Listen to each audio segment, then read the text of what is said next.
એકદમ ચટપટી અને ચટાકેદાર સુરતની સૌથી ફેમસ કોલેજન ભેલ બનાવવા માટે આપણે એક મિક્સર જારમાં 4 થી 5 મરચાં લેવાના છે, નાનો કટકો આદુનો, થોડો કેરીના કટકા એડ કરવાના છે, 1 ચમચ જેટલું જીરું એડ કરવાનું, 1 આખું લીંબુ એડ કરવાનું છે અને એમાં મીઠું એડ કરવાનું છે. હવે મેં 100 ગ્રામ જેટલું કોથમીર એડ કરી છે.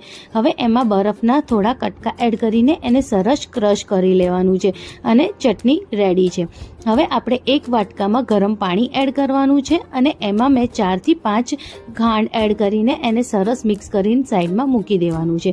હવે એક બાઉલમાં 1 વાટકી જેટલી સિંગ, 1 વાટકી જેટલું ચવાણું, અડધી વાટકી જેટલી મસાલા સિંગ, 1 ડુંગળી સમારેલી, થોડી કેરી સમારેલી, 4 કપ જેવા મમરા એડ કરવાના છે, થોડું ગળ્યું પાણી, થોડી લીલી ચટણી જે રેડી કરી હતી એ અને બધાને મિક્સ કરીને થોડું ચાટ મસાલો, થોડું લીંબુ અને થોડું સેવ એડ કરીને એને સર્વ કરવાનું છે. રેડી છે કોલેજન ભેલ.